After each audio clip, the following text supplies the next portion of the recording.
Hey everyone, let me ask you something. Do you think you have a natural talent for learning English? Hmm, good question.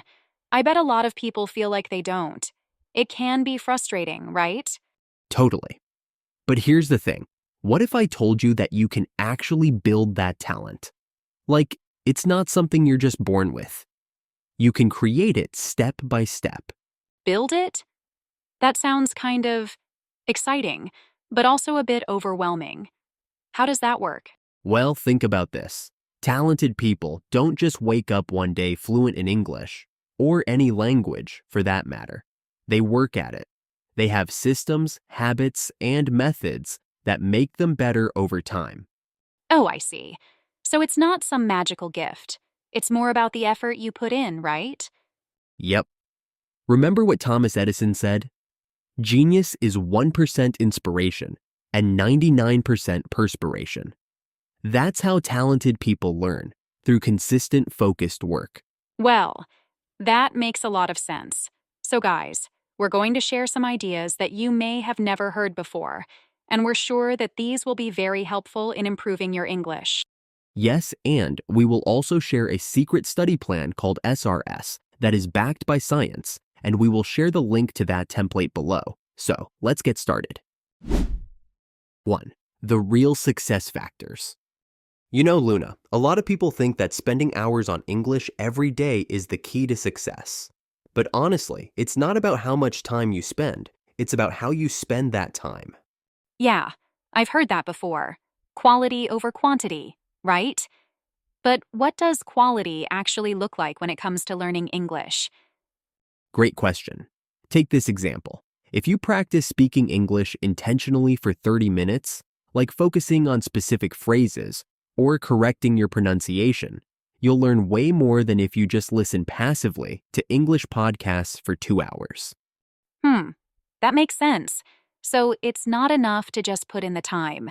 You need to make that time count. And here's another thing. Memorizing 20 words in one day might feel like an achievement, but if you can't use those words in sentences or conversations, what's the point? Right.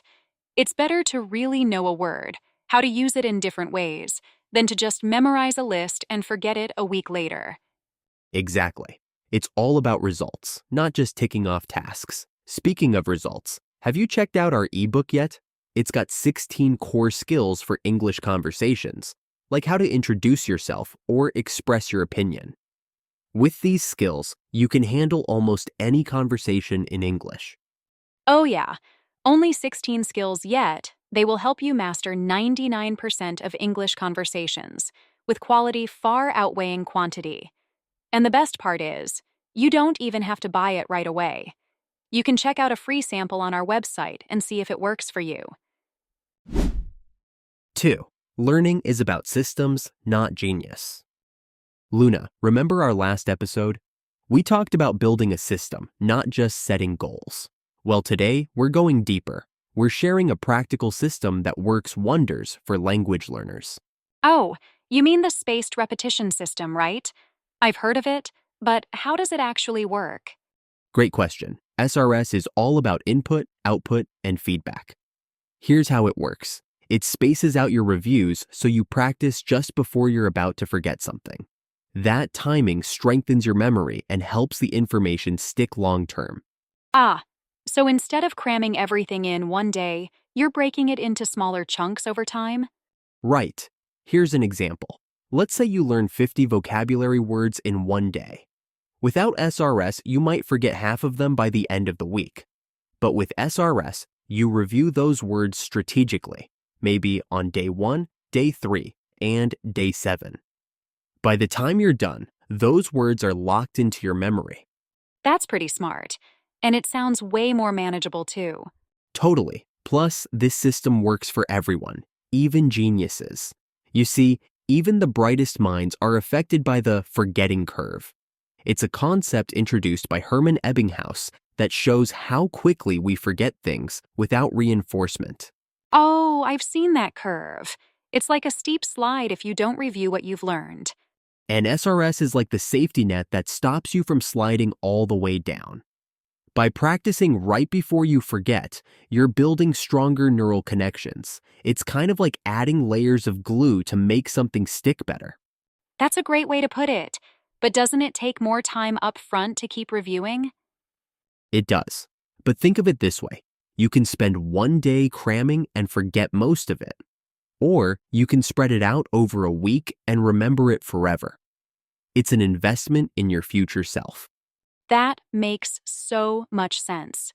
So, for anyone listening, if you've been frustrated by forgetting what you've learned, SRS might be the solution you've been missing. Absolutely. And the best part? You don't need to be a genius to use it. You just need consistency. Let's help you build that system. And guys, we have something cool to share with you today. We've made a study planner template just for you. Yeah, it's based on the system we just talked about: input, output, and feedback. It's simple, but super effective. You can download it as a PDF. You can print it out or use it on your tablet, like an iPad. The template is divided into daily sections for input and output. You can write down tasks like listening to a podcast or practicing speaking. And it also includes a section for weekly feedback, so you can reflect on what's working and what's not. Totally. If you keep up with this, don't just fill it out and forget about it. Review it every week. You'll notice real improvement in no time. Give it a try. 3. Talent is a myth without consistency. So, let's talk about something big: talent. Do you think some people are just born with the talent to learn English? Honestly, talent might be part of the story, but it's not the whole story. Let's break it down with some science. First, there's neuroplasticity, the brain's ability to change and adapt. Research shows that consistent practice actually changes the brain.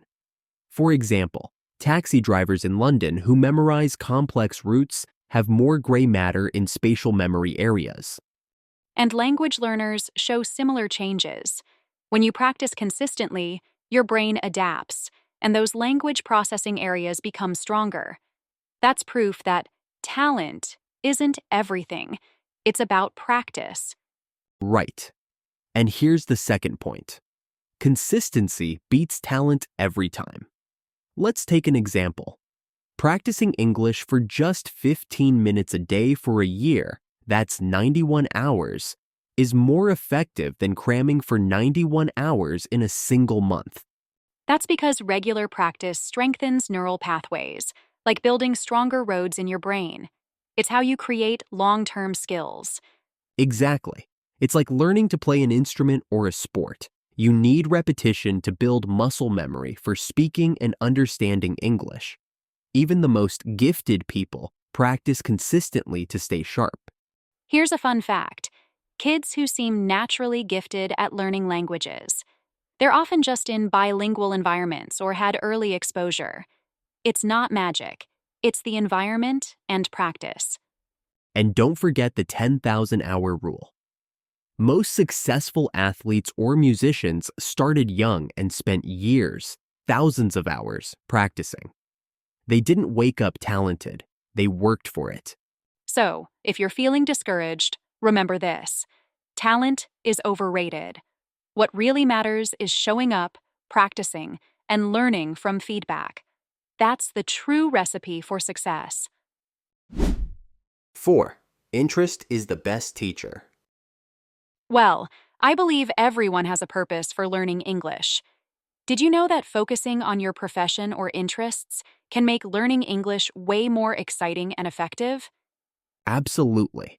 Interest really is the best teacher. If you're learning English while doing something you love or preparing for your dream career, you're much more likely to stick with it. Plus, it boosts your confidence when you see real progress. For example, let's say you want to be an entrepreneur. You can focus on learning business English, like how to negotiate, give presentations, or use management-related vocabulary. Imagine practicing phrases you'll actually use in meetings or pitches. And it's not just about learning English. It's about learning professional skills, too. You're not just preparing to speak better English. You're preparing to succeed in your career. That's a win-win. Another example: If you're into technology, you could learn tech-related vocabulary and phrases, like explaining software features, troubleshooting issues, or pitching ideas. The key is to align your English practice with your passion or field of work. Learning English like this is practical and meaningful. It's not just random words or grammar, it's skills you can apply directly to your life and goals. And when you practice what you love, you'll naturally stay motivated. You're not just learning English to pass a test, you're preparing to excel in your dream career or hobby. So, think about what you love or what you want to do in the future. Then ask yourself, what kind of English will I need? That's where you should focus your practice. By doing this, you're not only improving your English, but also getting closer to realizing your dreams. It's like killing two birds with one stone: English skills plus professional growth. 5. You never see the genius working hard. Okay, here is an interesting truth most people overlook. Geniuses work hard, but you rarely see it. That's so true. It's not that they don't need to work hard. It's just that they focus their energy when they're alone. Being alone helps them stay focused and devote time to mastering their skills or research. Think about people like Alan Turing, Albert Einstein, Mark Zuckerberg, or Bill Gates. When they were younger, they were often labeled as nerds. They didn't spend time partying or socializing much. They dedicated that time to learning and creating. They chose to sacrifice short-term fun for long-term success. And that's a decision you can make too. You only have 24 hours in a day, so using your time wisely is key. The secret is eliminating distractions. It's not easy, but cutting down on things like excessive social media or unnecessary entertainment can give you more time to focus on your studies, work, or skills. Geniuses don't hesitate to make these sacrifices because they understand the value of time. It's not about being naturally gifted. It's about putting in the effort and staying consistent. And remember, this doesn't mean you can't have fun or relax. It's about finding the right balance. You can still enjoy life, but prioritize the things that bring you closer to your goals. Exactly. When you shift your mindset, you'll see that every hour you spend studying or practicing adds up. Success doesn't come from luck. It comes from consistent, focused effort. So, think of it like this. If you want to achieve something amazing, ask yourself, what can I let go of today to make more time for my goals? It's a small change, but it makes a huge difference over time. All right, let's move on to some advanced vocabulary and how they're used.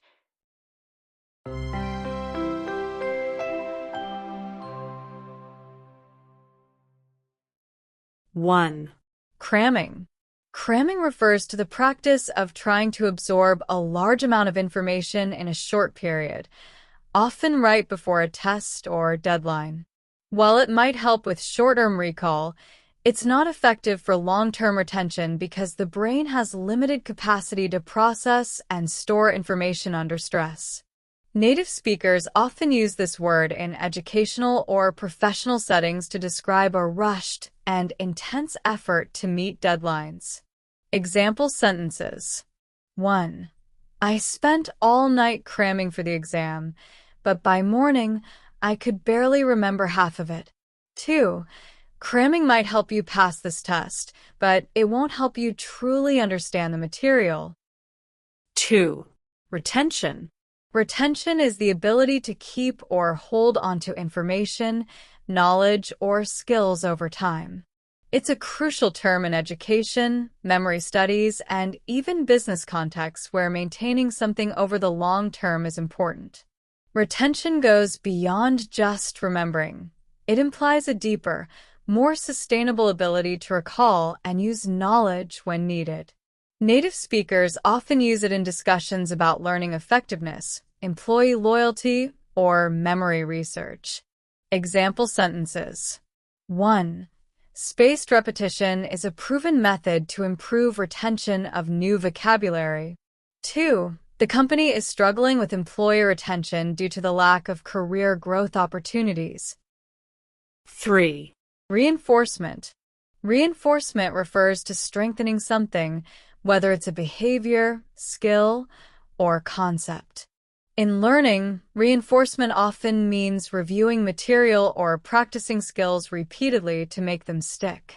In psychology, it refers to techniques used to encourage or discourage certain behaviors. It captures the process of solidifying or supporting something, making it a key concept in education, psychology, and even everyday problem solving. Example sentences. 1. Practicing daily serves as reinforcement for the skills you're trying to develop. 2. Positive reinforcement is one of the most effective ways to encourage good habits in children. 4. Dedication. Dedication refers to the commitment and hard work someone puts into a goal or cause. It implies persistence, passion, and sacrifice. It describes not just an action, but an attitude or quality that's essential for long-term success. Native speakers use it to compliment someone's effort or to highlight the importance of staying focused on a purpose, whether in professional, personal, or academic contexts. Example sentences. 1. Her dedication to learning English is truly inspiring. She practices every day without fail. 2. Achieving your dreams requires both talent and dedication.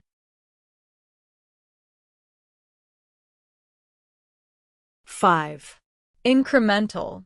Incremental describes a process of gradual improvement or change made in small, manageable steps. This word is significant because it highlights the importance of slow and steady progress in achieving long-term goals. It's often used in business, science, and education to describe systems or methods that rely on continuous improvement. Example sentences. 1. Improving your English fluency is an incremental process. It takes consistent practice over time. 2. The company has adopted an incremental approach to innovation, rolling out small updates regularly. 6. Innate. Innate refers to qualities, abilities, or characteristics that someone is born with, rather than those acquired through learning or experience. It often describes natural talent, instincts, or inherent traits, such as creativity or curiosity. It conveys the idea of something fundamental and intrinsic, making it ideal for nuanced discussions about nature versus nurture or innate abilities versus learned skills. We use it in both casual and academic conversations when emphasizing the natural origin of a trait. Example sentences. 1. She has an innate ability to connect with people, which makes her an exceptional leader. 2. Language learning isn't always an innate skill. It's often developed through practice and exposure. 7. Sacrifice. Sacrifice refers to giving up something valuable such as time, comfort, or desires for the sake of achieving a goal or helping others. It's a powerful word that often carries emotional weight, emphasizing the importance of trade-offs in life. It implies a deeper understanding of commitment, responsibility, and long-term thinking. We use it to describe personal, professional, or even societal efforts to prioritize greater goals over immediate gratification. Example sentences. 1. Success often requires sacrifice. You can't achieve big goals without letting go of certain comforts. 2. Parents make countless sacrifices to give their children better opportunities. 8. Obsession. Obsession refers to an intense and often overwhelming preoccupation with a particular idea, activity, or object. It can be both positive, such as an obsession with excellence, and negative, like an unhealthy fixation on perfection. It describes an extreme level of focus and emotional attachment, often pushing beyond normal boundaries. We use it to emphasize intensity and passion in both casual and formal contexts. Example sentences. 1. Her obsession with mastering English has led her to practice for hours every day. 2. While obsession can drive success, it's important to maintain a balance in life. 9. Solitude. Solitude refers to the state of being alone, often by choice, to reflect, focus, or recharge. Unlike loneliness, which carries negative connotations, solitude is seen as a positive and sometimes necessary experience for creativity, productivity, and self-discovery. It captures a subtle concept, the value of time spent away from distractions. We often use it to discuss mindfulness, personal growth, or moments of introspection. Example sentences. 1. He finds solitude refreshing. It gives him the clarity to think deeply and creatively. 2. In a world full of noise, solitude can be the key to finding your inner voice. 10. Persistence. Persistence refers to the determination to keep going despite challenges, obstacles, or setbacks. It's a vital quality for achieving long-term success and is often associated with resilience and grit. It highlights an essential mindset, the ability to overcome difficulties through continuous effort. We use it to encourage perseverance or to admire someone's unwavering dedication. Example sentences. 1. Her persistence in learning English paid off when she passed the fluency test. 2. Persistence is more important than talent when it comes to mastering a skill. 11. Focus-driven. Focus-driven describes someone who is highly motivated and determined to achieve specific goals, maintaining sharp concentration and avoiding distractions. It's an advanced phrase because it combines the idea of focus with proactive energy, making it ideal for describing individuals who excel in their fields or pursuits. We often use it in professional or motivational contexts to highlight goal-oriented behavior. Example sentences. 1. He's a focus-driven entrepreneur who never loses sight of his vision. 2. If you want to succeed, adopt a focus-driven approach and cut out distractions. 12. Prioritization.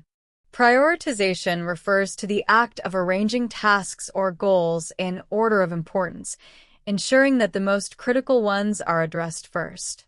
This term is vital in time management, decision-making, and productivity discussions. It's advanced because it reflects a deeper understanding of managing limited resources effectively. We use it frequently in professional, academic, and personal contexts to emphasize strategic planning. Example sentences. 1.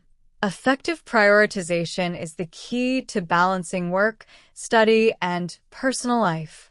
2. She struggled with prioritization until she started using a daily planner. 13. Legacy. Legacy refers to something handed down from the past, such as traditions, achievements, or values, often associated with what a person leaves behind for future generations. It can also refer to one's long-term impact, whether personal, professional, or societal. It conveys a sense of lasting influence, making it useful in discussions about purpose, success, and long-term contributions.